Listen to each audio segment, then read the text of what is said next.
آپ دیکھ رہے ہیں واسودیو بریکنگ نیوز۔ جی ناظرین، سینئر وزیر ہیں مسلم لیگ نون کے رانا ثناءاللہ صاحب، یہ سینیٹر بھی ہیں۔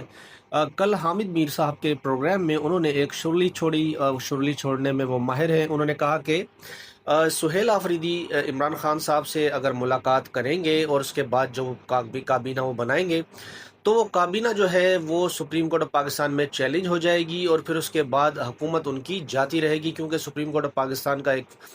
فیصلہ جو ہے وہ نواز شریف صاحب کی کیس میں موجود ہے کہ جب ایک بندہ کوئی نااہل ہو جاتا ہے، سزا یافتہ ہو جاتا ہے، تو پھر وہ پارٹی کا عہدہ بھی نہیں رکھ سکتا، وہ پارٹی کی کوئی پوزیشن اس کے پاس نہیں ہوتی۔ تو پھر عمران خان کی ہدایت پر سہیل آفریدی صاحب جو ان سے ملاقات کرنے کا کہہ رہے ہیں، اور ان کی ملاقات ابھی تک نہیں ہو پا رہی، تو وہ پھر جو ان کی کابینہ ہے وہ ختم ہو جائے گی۔ اس پر جب انہوں نے یہ بات کہی، حالانکہ مسلم لیگ نون کے لوگ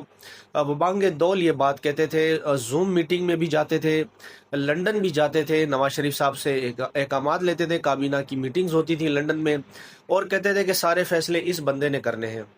حالانکہ اس وقت وہ سزا یافتہ بھی تھا، سب کچھ تھا۔ صرف ایک 50 روپے کے اسٹیمپ پیپر پر نواز شریف صاحب جو ہیں وہ لندن گئے ہوئے تھے علاج کی غرض سے، لیکن جب ان کو گارنٹی اشورٹی دی گئی، کہا گیا کہ آپ آ جائیں، جھانسا دیا گیا وزیر اعظم بننے کا، لیکن پھر ان کے ساتھ ایک ہاتھ ہو گیا، وہ ایک الگ اسٹوری ہے۔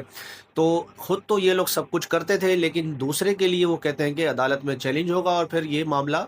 کلعدم ہو جائے گا۔ تو اس پر ایک پاکستان تحریک انصاف کے رہنما ہیں زبیر نیازی صاحب، وہ حامد میر صاحب کے پروگرام میں شرکت کیے ہوئے تھے رانا ثناءاللہ اللہ صاحب کے ساتھ۔ انہوں نے کہا کہ